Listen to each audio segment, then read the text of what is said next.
राजेश कटारिया तरफ से नमस्कार। आज भाई हम स्पेशल एक कंबो बनाने जा रहे हैं, यानी कि सेकंड न्यूट्रेंट। हमारे पौधे को जैसे starting NPK nitrogen, phosphorus, potassium की आवश्यकता होती है, ऐसे ही हमारे को प्रोडक्शन बढ़ाने के लिए और कई तरह की बीमारियों से बचने के लिए हमारे को सेकंड न्यूट्रेंट की बहुत ही आवश्यकता होती है, लेकिन उसकी मात्रा कम होती है। तो आज हम सेकंड न्यूट्रेंट का स्प्रे करने जा रहे हैं। हमने एक स्प्रे पीछे कर दिया था, उसका आज दूसरा स्प्रे करने जा रहे हैं। कुछ एरिया में हमारा बचा हुआ है, कुछ एरिया में हम दोबारा रिपीट करने जा रहे हैं। तो इसमें आपने क्या क्या करना है, कैसे कंबो बनाना है, वो पूरी जानकारी देंगे। तो वीडियो में आगे बढ़ने से पहले सभी किसान साथियों से अनुरोध करूंगा, भाई वीडियो को पूरा देखें और वीडियो अच्छी लगे तो लाइक और शेयर ज़रूर करें, क्योंकि किसान वीडियो को पूरा नहीं देखते, बाद में बस फ़ोन नंबर मिला और फ़ोन घुमा दिया। पूरी वीडियो देखें तो पूरी जानकारी मिलेगी। सेकंड न्यूट्रेंट बहुत ही आवश्यक है, क्योंकि इस एरिया में हमने अभी तक स्प्रे नहीं किया है। तो देखिए आपके सामने इधर भी जो आपको फ्रूट पीला या लाल दिखाई दे रहा है, कहीं पर लाल भी है कहीं पीला भी है, ये सेकंड न्यूट्रेंट जो होता है उसकी कमी के कारण होता है। एक तो ये होता है भाई, समय पर अगर हम खाद नहीं डालेंगे, पूरी डोज नहीं डालेंगे, उसके लक्षण भी होते हैं, उसकी कमी होगी तो भी ऐसे हमारा फल पीला लाल हो जाता है, अंदर से गिरी फट जाती है, खासकर थाई ग्रीन की। दूसरा क्या होता है, फंगस का अटैक होता है। जब फंगस का अटैक होगा तो भी आपके खेत में ये इस तरह की कमियां दिखाई देंगी। तीसरा होता है भाई सेकंड न्यूट्रेंट का। अगर हम सेकंड न्यूट्रेंट समय पर अगर नहीं अप्लाई करेंगे तो हमारे पौधे में कई तरह की समस्या आ सकती है। तो सबसे पहले बात होती है भाई, सेकंड न्यूट्रेंट में क्या क्या आता है। तो सेकंड न्यूट्रेंट में मैग्नीशियम, कैल्शियम और सल्फर होता है। तो अगर इनमें किसी की भी एक की भी कमी आपके खेत में नज़र आएगी तो समझ लो आपका प्रोडक्शन कम से कम भी 25 से 30% लॉस में चला जाएगा, कम हो जाएगा, बीमारी भी लग जाएगी, हो सकता है 40 से 50% भी आपको नुकसान हो जाए। और इसके अलावा एक अहम, वैसे तो वो थर्ड न्यूट्रेंट में आता है, लेकिन एप्पल बेर के लिए वो बहुत ही जरूरी है, बोरोन। तो मैंने काफी वीडियो में बता रखा भाई कैल्शियम बोरोन का, लेकिन इस समय जब हल्की ठंड शुरू हो जाती है तो सल्फर की कमी पौधे को महसूस होती है। तो सल्फर की कमी के कारण भी हमारा जो फल है वो पीला या लाल स्टार्ट हो जाता है। जैसे अभी देखिए ये हो रहा है, यहां देखिए आप, तो ये सल्फर की कमी के कारण होता है।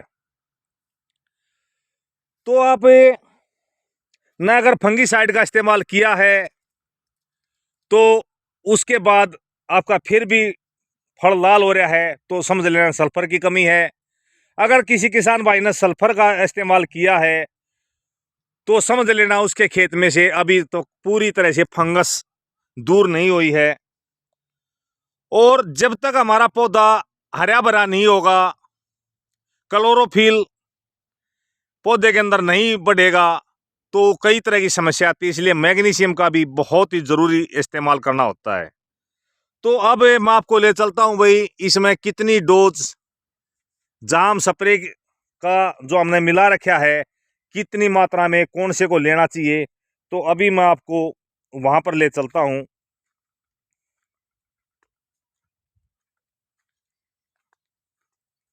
तो दोस्तों, जब भी आप कभी भी स्प्रे करें तो सबसे पहले ज़रूरी है भाई उस कंबो को, अगर आप 2-3 तरह का 4 तरह का जब भी आप स्प्रे करना चाहते हैं तो ये बहुत ही अहम ज़रूरी है। अगर भाई आप उसका अच्छी तरह से मिला के चेक करें, जैसे अभी हमने ये चेक किया है, इस तरह से आप मिला के चेक करते हैं।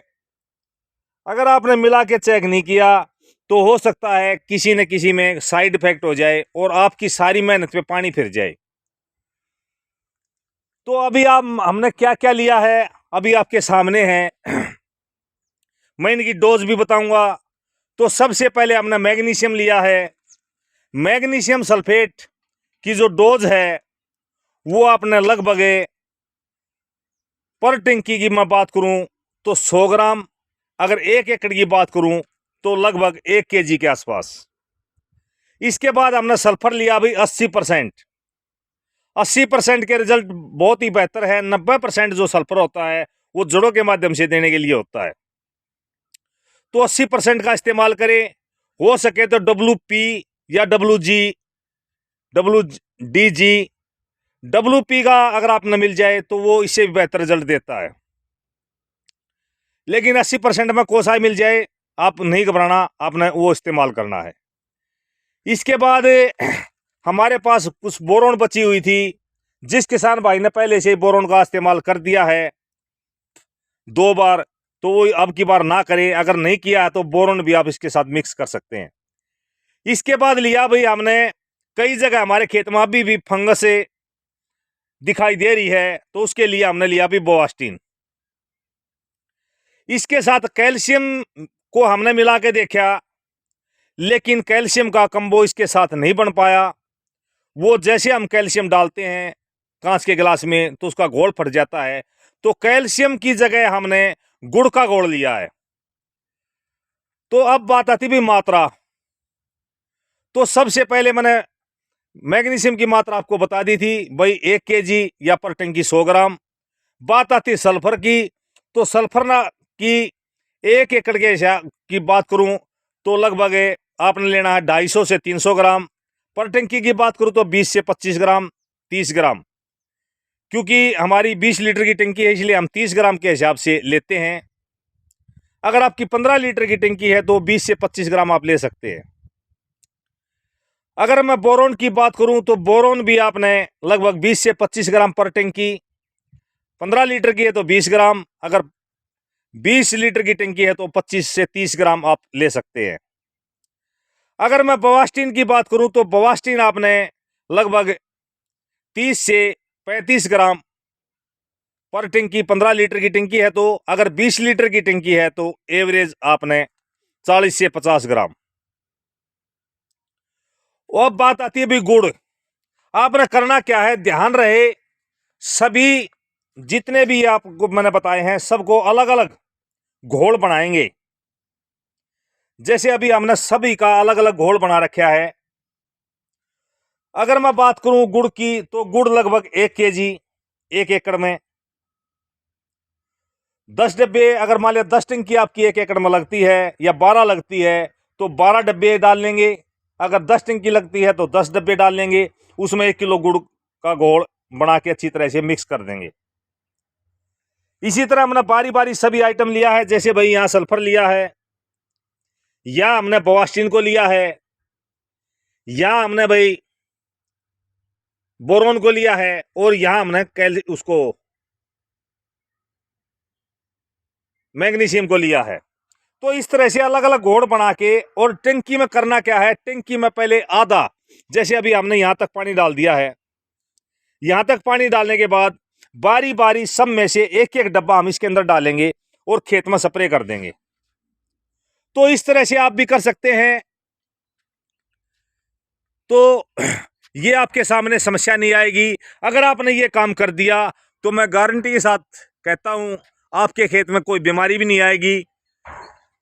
चाहे आप कितनी भी कोशिश कर रहे हो, 5 से 10% तो आपका फल पीला होके काला होके कई समस्या से गिर जाता है। एक लास्ट में एक बात और होती है, मेरे किसान भाइयों की बड़ी समस्या आती है। जब भी खराब मौसम होता है या बरसात आती है या तेज हवाएं चलती हैं तो उनका फल काफ़ी मात्रा में झड़ जाता है।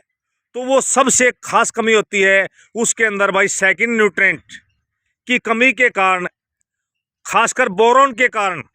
बोरोन वैसे थर्ड न्यूट्रेंट में आता है। अगर बोरोन की कमी होती है तो बोरोन की कमी के कारण आपका डंठल जो होता है फल का वो कमज़ोर होता है तो उससे काफ़ी मात्रा में गिर जाता है। तो समय समय पर अपने खेत में आप इस तरह से स्प्रे करते रहे। और हमारी हर विषय पे पूरी वीडियो हैं, हर विषय के बता रखे भाई। NPK 19-19, 052-34, एग्रोवीरा प्लस, एग्रोलाइजर 82, भाई जड़ों के अंदर खाद देना, वो हर विषय में हमने वीडियो बना रखी है, कटाई से लेकर और लास्ट स्टेज तक आपके फल बनने तक की। तो आप वो वीडियो पूरी देखें। फिर भी अगर आपको कोई भी समस्या आती है, किसी भी तरह से कोई बात समझ में नहीं आती है, तो आप सुबह 10 बजे से लेकर शाम के 4 बजे के बीच में आप हमसे संपर्क कर सकते हैं। सबसे बढ़िया तो ये रहेगा अगर आप व्हाट्सएप के ज़रिए हमसे संपर्क करें।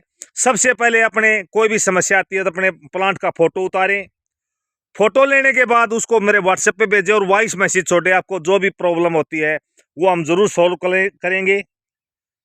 हमारा जो नंबर है 9896484919, 9896484919। मैं एक बार फिर किसानों से अनुरोध करूंगा, वो किसी भी समय बेमतलब फ़ोन ना करें। और हमारी बुकिंग भी चालू हो चुकी है, एप्पल बेर हो चाहे अमरूद हो। कम से कम अगर 200 प्लांट आपने या उससे ऊपर लेने हैं तभी मेरे पास व्हाट्सएप करें या भी कॉल करें। 200 से अगर कम है तो आप ना खुद परेशान हो ना मेरे को परेशान करें, क्योंकि उससे कम हम आपके पास नहीं भेज पाएंगे। अगर कोई हमारे नज़दीक का किसान है, चाहे वो कितने भी प्लांट ले सकता हमारी नर्सरी से आके, चाहे वो 10, 20, 50, 100 ले सकता आसानी से, उसके लिए कोई भी पाबंदी नहीं है। लेकिन बाई ट्रेन हम 200 से कम कभी प्लांट कहीं पर भी नहीं भेज पाएंगे। इसके लिए माफ़ी चाहते हैं। ऑल ओवर इंडिया हमारी सप्लाई है, एक से एक बढ़िया वैरायटी, एक से एक बढ़िया क्वालिटी आपको मिलेगी। तो धन्यवाद दोस्तों। जय हिंद, जय भारत, जय माता दी।